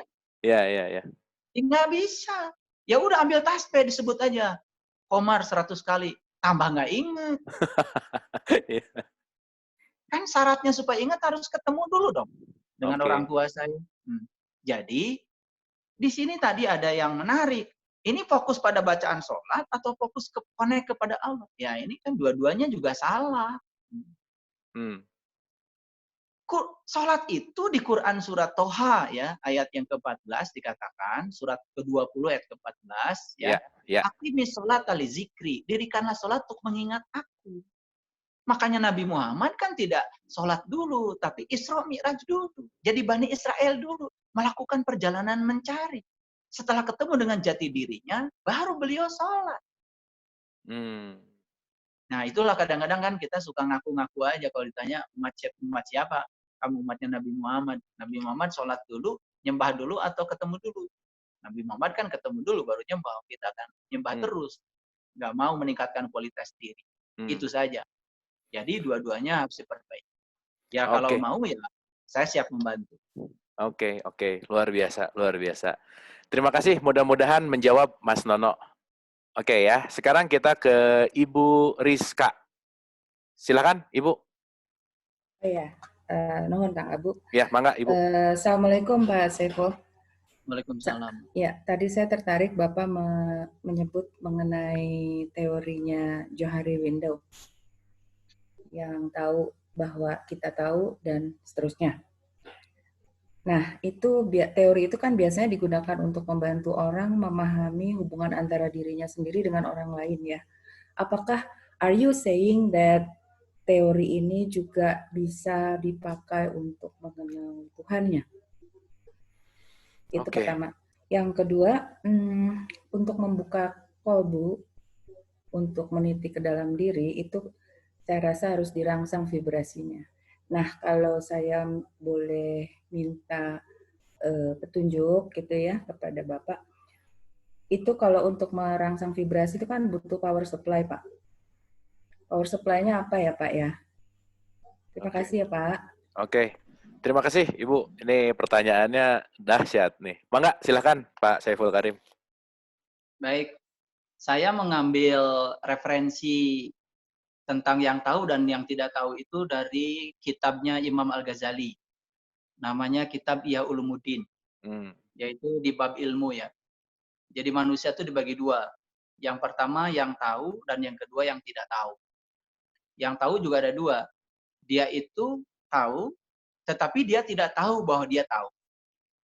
Yang kedua, dia itu tahu dan dia tahu bahwa dia tahu. Kemudian yang kedua, yang tidak tahu. Yang tidak tahu dibagi dua juga. Yang pertama, dia itu tidak tahu, tetapi dia tidak tahu bahwa dia tidak tahu.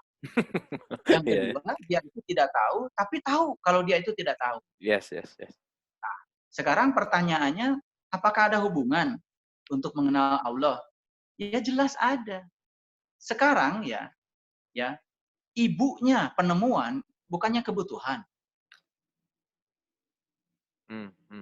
Tidak akan ditemukan vaksin virus corona kalau tidak ada kebutuhan. Makanya kan ada masalah dulu baru ada solusi. Makanya sebenarnya masalah itu semua baik-baik saja. Karena itu cara Tuhan mendorong kita untuk masuk dalam sebuah penemuan. Ya. Jadi ibunya penemuan itu adalah kebutuhan. Nah, sekarang kebutuhan itu kan sebenarnya harapan. Nanti Ibu Rizka bisa lihat Quran surat Al-Ankabut ya ayat yang kelima. Ya kalau saya tidak tahu, mohon maaf, saya menggunakan referensi Al-Quran. Saya senang menggunakan referensi karena saya takut saya menjadi kemana-mana berpersepsi. Ya. Di situ dikatakan, barang siapa yang berharap jumpa dengan Tuhannya, maka waktu yang dijanjikan itu pasti datang. Itu bahasa Quran ya. Saya tidak terjemahkan muluk-muluk, pokoknya begitu bahasa leksikalnya. Bahasa gramatikalnya juga seperti itu. Jadi, orang yang memiliki harapan, memiliki keinginan, itu harus dimulai dengan posisi dirinya. Kalau dia menganggap dirinya itu tahu, padahal sesungguhnya dia itu tidak tahu, cuman dia tidak tahu bahwa dirinya tidak tahu, kan tidak ada harapan. Contoh, kata Imam Al-Ghazali, kelompok yang pertama ini bisa jadi orang-orang yang ya sudah punya label dalam kehidupannya.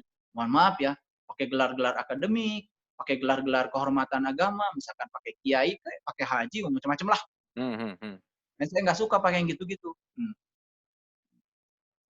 Nah, ketika sudah ada label pada dirinya, apalagi udah terkenal, udah kesohor lah gitu kan, itu hati-hati kata Imam Al-Ghazali, bisa membuat Anda semakin tidak tahu kalau Anda tuh tidak tahu. Oke. Karena Anda bungkus ketidaktahuan Anda dengan kain kehormatan. Dan orang yang seperti ini, itu termasuk pada kelompok tidak dikehendaki. Karena apa? Dia juga tidak berkehendak. Nah, untuk menuju kepada perubahan, tadi ingin mengenal Tuhan, harus dimulai dengan sebuah titik awal, saya ini tidak tahu. Tapi sekarang saya tahu kalau saya tidak tahu. Oke. Kalau titik awalnya dari sana, itu akan cepat bertemu dengan orang yang memberitahu. Makanya kata Nabi tadi, menyampaikan ilmu kepada yang tidak butuh suatu kezaliman. Menahan ilmu dari yang butuh suatu kezaliman. Makanya saya akan berserah diri dulu kepada Allah yang tadi di awal. Saya meditasi sebentar. Ya, saya sampaikan kepada Allah, ya Allah, ya saya tidak tahu yang dibutuhkan mereka itu apa. Tapi Engkau yang paling tahu. Makanya saya tidak mau kasih judul apa-apa. Pokoknya saya mengalir saja apa yang ada tadi di ingatan saya, berarti itu yang dihadirkan Allah dalam ingatan saya. Jadi itu ada kaitannya dengan mengenal Tuhan. Ya. Terus tadi pertanyaannya, berarti kalau untuk mengenal Tuhan itu kita harus merangsang suatu vibrasi. Wah, ini bahasa psikologi. Ini bahasa neuroscience. Ya, sebetulnya tidak seperti itu, tidak sesulit itu. Ibu saya juga orang kampung, sekolahnya SR, tidak tamat, ya dibimbing oleh saya dan bisa. Sebetulnya justru ya, kalau untuk mencapai ini, kita harus menjadi orang yang tidak tahu apa-apa, tidak bisa apa-apa, tidak punya apa-apa, dan bukan siapa-siapa. Itu power supply-nya. Oke. Tidak tahu apa-apa, tidak bisa apa-apa, dan bukan siapa-siapa gitu. Dan bukan siapa-siapa. Itu power supply. Oke. Oke, luar biasa. Padat tapi dalam, Pak. Mudah-mudahan bisa menjawab dari pertanyaan Ibu Rizka. Oke, sebelum saya ke chat, di sini ada yang udah raise hand dulu. Pak Chandra, silakan, Pak. Halo? Oh, oke, Pak Chandra ini mungkin kepencet ya, maaf. Oke, saya kalau gitu ke chat. Ini ada pertanyaan tadi yang Bapak berkaitan bicara tentang akhirat sedikit. Mungkin saya akan kaitkan sama dua pertanyaan sekaligus karena ini ada kaitannya nih. Ini dua pertanyaan ini bisa dijawab mungkin mudah-mudahan dalam satu momen gitu. Pak Saiful mau tanya, kalau akhirat itu apakah benar ada padang mahsyar, mizan, dan akhirnya ada surga dan neraka? Apakah dijelaskan di Quran? Nah, ini kaitannya sama, adakah kehidupan setelah mati atau bagaimana pandangan tentang inkarnasi? Mangga, silakan, Pak. Ya, saya harus lebih hati-hati menjawab ini. Dan syukur kalau suatu saat Pak Chandra bisa bertemu secara langsung dengan saya. saya sudah melakukan riset yang sangat dalam tentang hal ini. Jadi tetapi saya juga tidak tahu apakah kita ini sudah di kesadaran ini sekarang untuk bisa menerima penjelasan ini. Oleh karena itu maka saya akan jawab sederhana aja. Oke. Di Quran yang tempo hari disampaikan oleh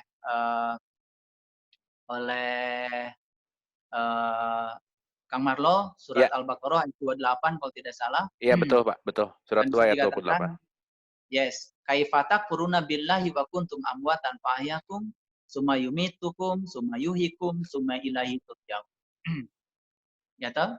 Ya. Jadi, mengapa kamu tertutup kepada Tuhan? Padahal kamu asalnya mati, aku hidupkan. Setelah itu aku matikan dan aku hidupkan lagi. Jadi kalau bagi saya pribadi ini, saya pribadi ya, saya harus menjaga ini. Saya pribadi ya, saya termasuk yang sangat percaya bahwa keabadian itu harus dimulai dengan suatu siklus.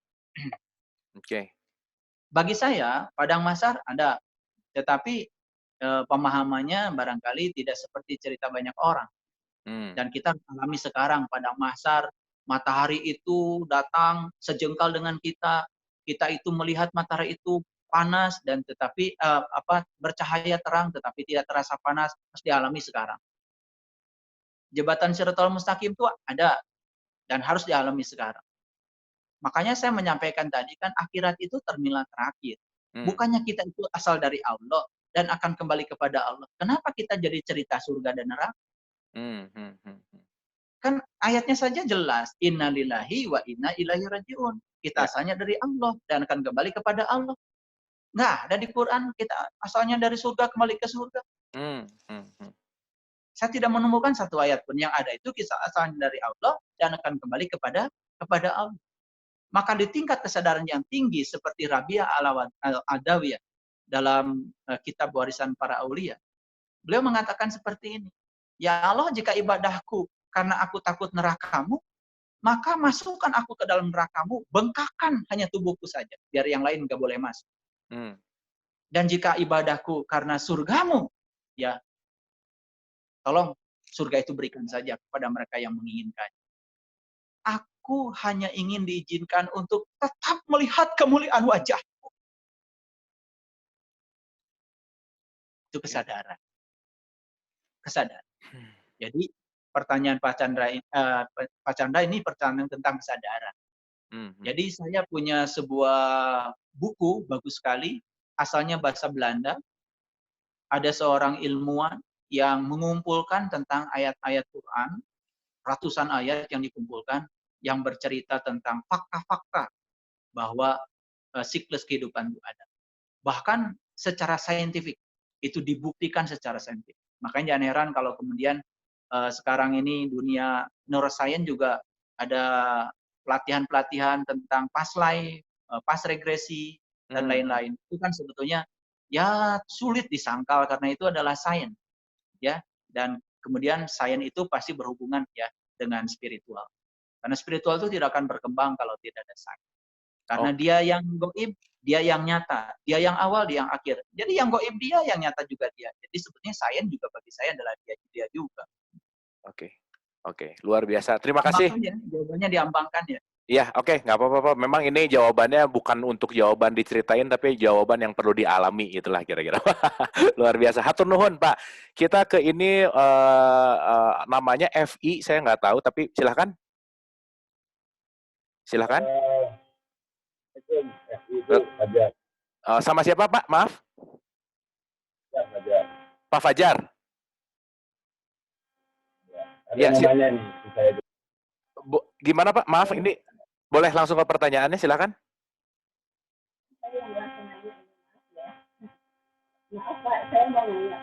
Gimana?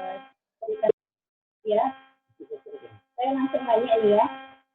Iya. Ya, saya melihat cerita Nabi Musa ketika ia menyaksikan Tuhan di awal pada saat ceritanya di Al-Quran, bahwa dia tidak akan sanggup dan Allah memberikan isyarat dengan sebuah pasir yang ada di situ.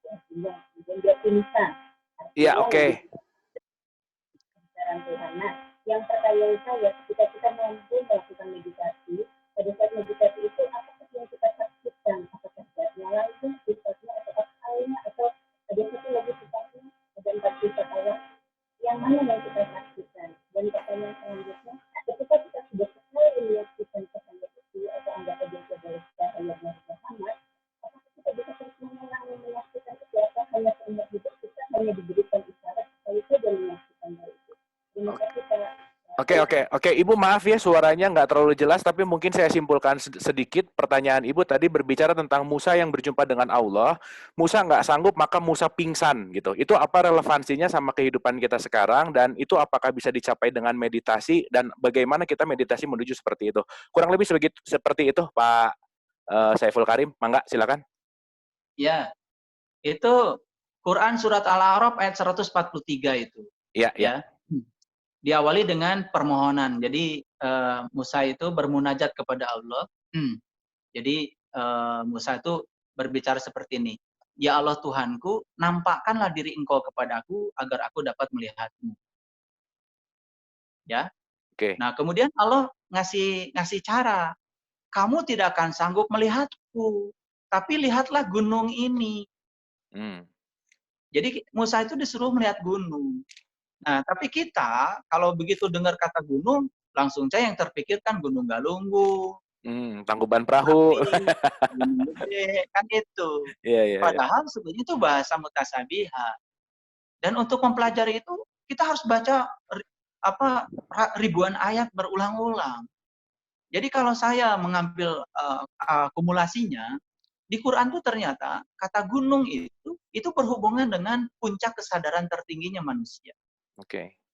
Ya, makanya bagian yang paling penting yang harus dirawat pada diri manusia itu kan dari leher ke atas. Karena kesadaran manusia di situ. Contoh lah yang sederhana, orang terkena stroke, ya. Kalau pecah pembuluh darah di kaki kan nggak masalah. Tapi kalau pecah pembuluh darah di otak, langsung seluruh sistem kelistrikan otak, sistem kimiawi otak tidak jalan, yang menyebabkan tidak bisa mengangkat kaki, tidak bisa mengangkat tangan. Itu sederhana itu sebetulnya kalau kita mau jujur, bahwa sebetulnya puncak kesadaran manusia itu ada di daerah puncaknya manusia. Makanya cakra yang paling penting itu kan dari sini ke atas. Ya. Jadi kalau di Quran berbicara gunung itu berbicara sebuah dimensi luhur ya. Jadi bukan cerita tentang gunung itu. Masa Musa pengen melihat Tuhan main-main aja malah disuruh lihat gunung. Itu kan bahasa mutasabih. Nah, kemudian di ayat berikutnya, baca yang lengkap kalau baca Quran. Falamma tajalla rabbuhu lil jabal. Kemudian Tuhannya bertajali, menampakkan diri di gunung itu. Tajali itu dari tajalla. Ya, tajali itu artinya menampakkan. Apakah Tuhan jadi menampakkan diri? Jadi. Masa Tuhan hambanya pengen ketemu, Tuhan pelit banget. Masa Tuhan pengen dicintai tapi tidak mau diketemu? Wah, lebih gampang ketemu Allah daripada ketemu Pak RT. Nah, Pak RT kan lagi mancing nggak bisa ditemui di rumah. Allah kan bisa di mana-mana. Kemanapun kamu memalingkan wajah, di situ ada wajah. Kan gitu kataku. Iya. Lanjutkan. Jadi ketika Tuhan menampakkan dirinya di gunungnya Musa, falamma tajalla rabbuhu lil jabal. Tuhan tuh menampakkan dirinya di gunungnya Musa, bukan di Gunung Merapi, di puncak kesadarannya Musa. Nah, ketika sudah jadi itu berikutnya apa? Lalu saat itu terjadi, apa yang terjadi? Gunung itu hancur luluh dan Musa jatuh pingsan. Jadi kata-kata pingsan di situ lagi-lagi diserap pakai bahasa kita. Pingsan itu seperti orang ditonjok pingsan, kayak gitu. Serem belajar agama. Makanya disitulah perlu guru. Ayat itu harus dialami, bukan diceritakan seperti ini. Pingsan di situ adalah tidak sadar apa-apa dengan yang di dunia ini. Kenapa? Saking terpesonanya. Itu yang disebut dengan fana billah. Dan itu nggak bisa diceritakan, harus dialami. Maka saya bilang di pertemuan yang awal, saya berbicara kata-kata suci, sesuci apapun tetap aja kata-kata. Kalau itu tidak jadi pengalaman. Begitu jadi pengalaman, langsung yes. Nggak ada perdebatan. Nah, kemudian apa kata-kata yang paling penting di situ, di akhir kata-katanya? Kata-katanya begini, ya. Qala subhanaka tubtu ilaika wa ana awalul mu'minin. Maha suci Engkau ya Allah, aku kembali kepadamu dan inilah awal aku beriman. Ya, Jadi ya. kalau kita mau jujur dari ayat itu, sejak kapan Musa itu awal imannya kepada Allah? Sejak Tuhan bertajalli di puncak kesadarannya Musa. Ya, ya, ya. Itu. Jadi kalau tadi ayat ini kadang-kadang dipakai oleh orang, jangan mau ketemu Tuhan. Kenapa? Musa aja pingsan. Akhirnya dia kayak gitu. Nah, itulah si pembohong yang menggunakan topeng kebenaran. Betul, Pak. Atur nuhun, Pak. Ini jawabannya singkat, padat, jawab lagi luar biasa. Terima kasih. Ini 2 terakhir, Pak. Mungkin nanti kita akan... Oh, ini Mas Nono naik angkat tangan lagi nih sebentar. Silakan, Mas Nono. Ya, makasih Kang Ya, Abu. ya. Nanya lagi nih Pak, tapi mungkin ada kaitannya sama pertanyaan sebelumnya. Eh, Saya dulu diajarin awal saya belajar Islam, itu saya diajarin bahwa isi Al-Quran itu perintah, larangan, dan sejarah. Ternyata setelah di kemudian hari, sejarah itu sebagian besar adalah ayat mukamat yang sebetulnya penuh dengan metafora. Nah, pertanyaan saya adalah, apakah yang sesungguhnya bernada sejarah itu semua ayat mukamat atau metafora atau gimana Pak Saiful? Terima kasih. Oke. Nah, ini berkaitan sama Quran dengan mutasabihat, mukamat, dan metafora. Gitu. Silakan, Pak. Ya, di Quran itu cuma ada 2. Ya, ada ayat yang muhkamat, ada yang namanya mutasyabihat. Ya, jadi kalau bahasa awamnya, kalau yang muhkamat itu yang nggak perlu ditakwil lagi. Ya. Yang mutasyabihat itu perlu ditakwil karena namanya juga mutasyabihat. Ya. Tetapi ada batasan di dalam Al-Qur'an. Jadi, kalau ayat-ayat mutasyabihat itu tidak akan ada yang mengerti kecuali ulul albab. Itu siapa ulul albab itu dijelaskan lagi oleh Quran. Alladzina yazkurunallaha qiyaman wa qu'udan wa 'ala junubihim.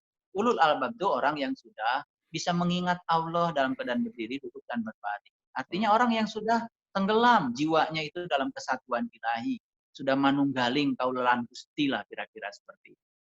Ya, itu sudah tauhid itu, sudah mengalami rasa tanpa rasa, bukan kata-kata lagi.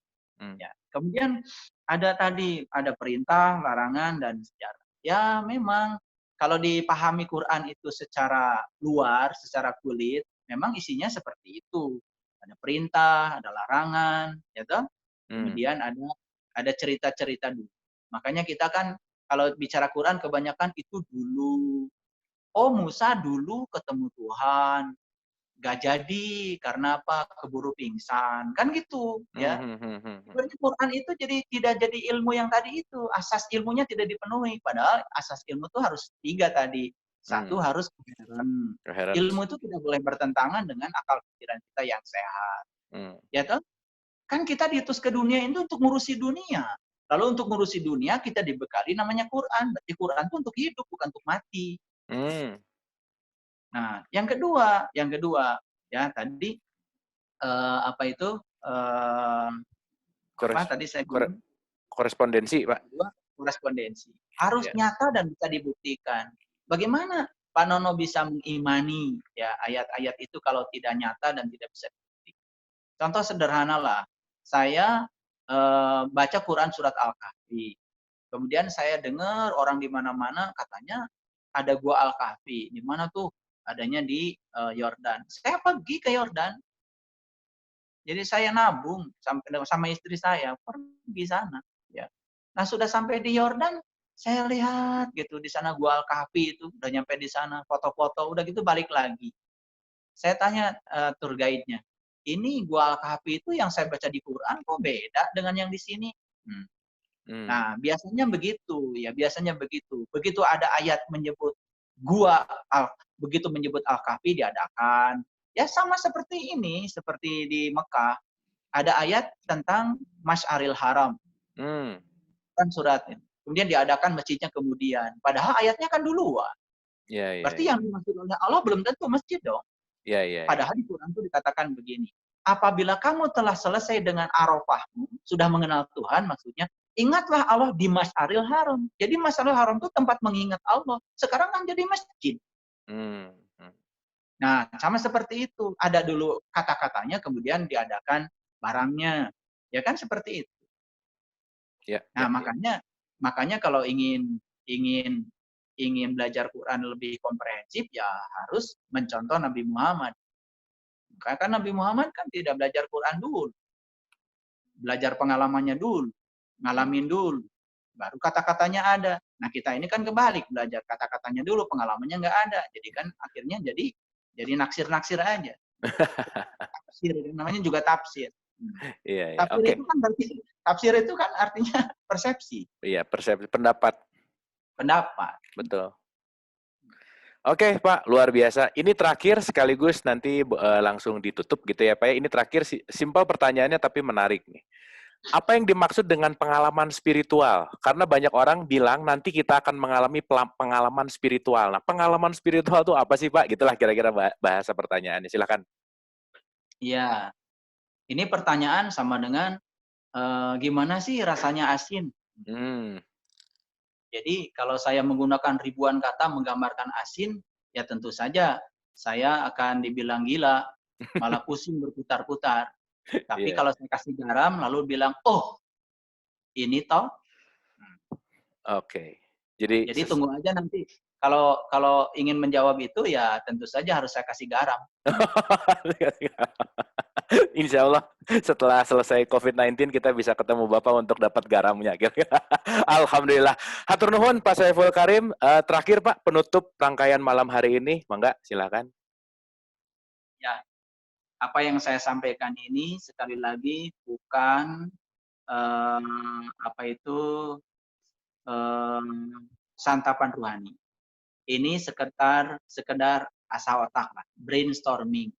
Brain itu otak ya. Supaya main kita berkembang. Supaya kita lebih terbuka. Karena kebenaran itu tidak akan pernah bisa kita dapatkan kalau kita belum bisa jujur pada diri kita sendiri. Yeah. Jadi saya malam ini tidak mengajarkan Bapak Ibu semua untuk menjadi orang yang tahu. Saya hanya mengajarkan untuk menjadi orang yang tahu bahwa kita sesungguhnya belum tahu. Oke. Terima kasih. Terima kasih Pak, luar biasa, alhamdulillah, hatur nuhun. Ibu dan Bapak boleh tepuk tangan dulu dong buat Pak Saiful Karim, ini luar biasa ya, malam hari ini penuh dengan jelep gitulah kira-kira yang alhamdulillahirabbil alamin. Maka dengan kesadaran tadi bahwa begitu kita sadar dan tahu bahwa kita itu sedikit tahunya, kita akan merasa tidak tahu, maka stay di beginner mode atau stay di dalam keadaan tidak tahu, justru itu tadi yang akan menjadi power supply. Itu kalimat yang paling menarik di hari ini. Maka mudah-mudahan dengan setiap malam kita belajar bukan semakin tahu, jadi kita nanti akan ngerasa bahwa semakin tidak tahunya kita, gitulah kira-kira. Oleh karena itu Ibu dan Bapak, terima kasih atas kebersamaannya. Mohon maaf lahir dan batin. Wabillahi taufiq wal hidayah. Assalamualaikum warahmatullahi wabarakatuh. Jangan dulu bubar, kita foto